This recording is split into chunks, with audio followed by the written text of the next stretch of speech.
여러분 안녕하십니까? 9월 18일 수요일 DUBS 뉴스센터입니다. 먼저 첫 번째 소식입니다. 지난달 서울대학교 청소노동자가 휴게실에서 숨진 채로 발견됐는데요. 노동 환경이 열악했다는 정황이 밝혀지면서 논란이 일었습니다. 우리 대학 청소노동자의 노동 환경은 어떨까요? 강민희 기자가 취재했습니다. 지난달 초 서울대학교 청소노동자가 사망하는 사건이 일어났습니다. 사망 원인은 폭염주의보가 내려졌음에도 불구하고 에어컨과 창문 없이 선풍기와 환풍기만 있는 방 안에 있었기 때문이라고 밝혀졌습니다. 그 후 서울대학교는 학내 구성원을 중심으로 노동 환경을 개선하는 서명운동을 하고 있습니다. 이 사건으로 인해 캠퍼스 내 청소노동자들의 환경에 관심이 집중되었습니다. 우리 학교 청소노동자들의 휴게실은 총 23곳이 있습니다. 그중 16곳은 지하에 위층 네트워크 장비실에 있는 곳도 있습니다. 휴게실은 여럿이서 쉬기에는 턱없이 작아 보입니다. 화장실에 쉬려고 놓인 의자도 보입니다. 시설도 좋지 않아 밖에서 조리하는 모습 또한 볼 수 있습니다. 심지어 지하층 계단 바로 밑에 있는 휴게실 앞에는 쓰지 않는 여러 물건이 많이 나와 있어 휴식 공간의 의미가 사라지고 있습니다. 동국대학교에서는 같은 일이 일어나지 않도록 8월 22일에 공문을 제출한 바 있고요. 청소노동자분들의 휴게 시설을 한번 점검해 주시고 냉난방기가 설치되어 있지 않은 곳은 설치해 주십사 이렇게 요청을 드린 상태입니다. 논의 결과 신규 분과 동아리들을 위해서 대관을 해드리자는 차원으로 공유하고 있습니다. 학생회관 3층에 이미 미화원실이 존재하고 있기 때문에 학생회관에는 추가로 공간이 필요 없다는 의견이었습니다. 이에 대해 총학생회는 학교의 청소노동자들을 위한 관련 시설 점검 및 개선 요청을 하는 공문을 학교에 보냈습니다. 학교와 학생들을 위해 일해주시는 청소노동자들에게 우리도 관심을 가지고 더 좋은 환경을 만들어야 할 때입니다. DUBS 뉴스 강민희입니다. 우리 대학 경제학과 김낙연 교수가 한 TV 프로그램에서 발언한 내용과 저술한 책에 대한 논란이 계속되고 있습니다.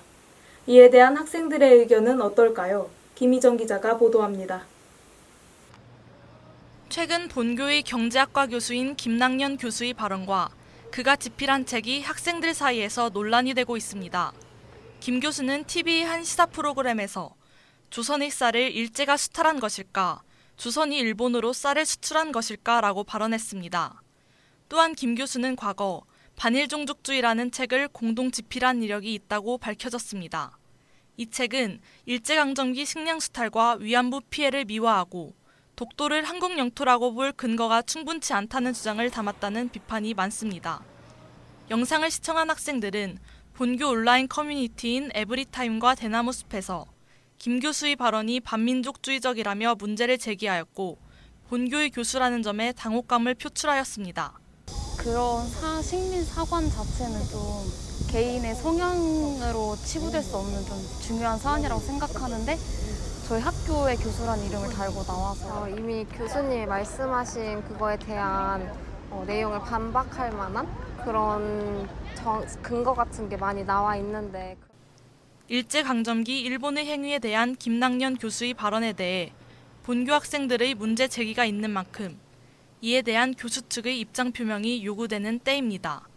DUBS 뉴스 김희정입니다. 지난 9일 비구니 학인 스님들의 거처인 해광원이 개원했습니다. 이날 개원식에는 윤성희 총장, 이사장 법산 스님, 전 이사장 자광 스님, 전 총장 보광 스님 등 다수의 사부대중이 참석하여 해광원의 개원을 축하했습니다. 이날 해광원 2층 법당에서는 해광원의 안녕을 기원하는 봉불 점안식도 거행됐습니다. 해광원은 중구 필동에 위치해 있으며 총 65명이 거주할 수 있습니다.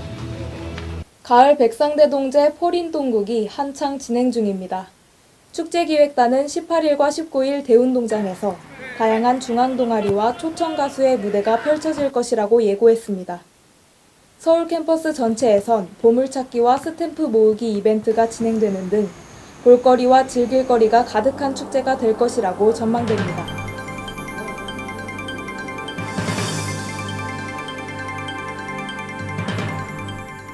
네, 밀착 인터뷰 시간입니다. 오늘은 심규리 기자와 함께하겠습니다. 지난 8월 1일부로 강사법이 도입됐는데 이번 도입이 처음이다 보니까 시행착오를 많이 겪었다고요? 네, 그렇습니다. 이번 강사법은 대학 강사에게도 교원의 지위를 부여하여 그들의 처우를 개선하기 위해 개정됐습니다. 따라서 1년 이상의 임용기간을 보장하고 방학 중에도 임금을 지불해야 하는 등 채용 조건과 절차에 변동이 있었습니다. 이에 따라 새학기를 앞두고 교원 임용과 해직에 있어서도 변동이 많았을 것으로 예측됩니다. 그렇군요. 구체적으로 어떤 문제점들이 있었나요? 네, 방학 중에 홈페이지에는 강사법 시행에 따른 강사 공개 채용으로 인해 수강 신청일이 지연된다는 공지가 올라왔습니다. 또 수강 신청 직전까지도 교원이 배정되지 않은 강의가 많아 학생들은 강의 계획서도 읽어보지 못한 채 수강 신청을 해야 하는 상황이었습니다.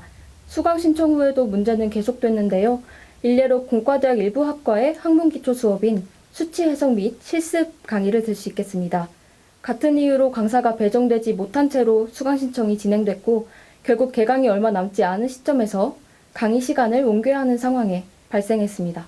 시작부터 많은 혼란을 겪었는데 강사법에 대한 우리 대학의 입장은 어떤가요? 네, 먼저 담당 부서인 교무학생 지원팀을 만나보았습니다. 함께 보시죠. 네. 강사법 시행에 따른 교육부의 강사 채용 관련 매뉴얼이 2학기 수강 신청 직전에 이제 확정이 된 거예요. 7월에 확정되고 8월에 모집을 하다 보니 희망 강의 신청 때, 수강 신청 때 여러분들이 시간 강사와 관련된 담당자랑 강의 계획서 입력이 다소 부족했던 부분에 대해서는 미안한 마음을 갖고 있어요. 우선 학교 측은 혼란을 겪은 학생들에게 미안하다는 입장을 내비쳤고요. 또 강사법 시행으로 인해 행정적, 재정적으로 부담이 컸다고 합니다. 네, 매뉴얼 확정 자체가 늦어져서 혼란이 가중된 상황이었군요. 일각에서는 악용 사례도 많이 들리는 것 같은데 본래 취지는 그것이 아니지 않습니까? 네, 일부 대학에서는 오히려 강사법을 방패 삼아 강사 구조 조정에 나서기도 합니다. 이는 학생들의 학습권 침해와도 밀접하게 연결이 될 텐데요. 사실 강사법의 취지는 이와 반대로 강사들의 고용 안정성을 보장하고 그들의 지위를 향상시키는 것이었습니다. 이로 인한 기대 효과로 교육부는 대학 교육의 역량 강화를 꼽았는데요. 물론 강사법으로 인해 수강 과정에 있어서 어려움을 겪은 것은 참 속상한 일입니다. 하지만 앞으로 있을 시행착오와 또 개정의 결과에도 지속적인 관심을 가졌으면 좋겠습니다. 네, 밀착 인터뷰의 심규리 기자였습니다. 수고하셨습니다.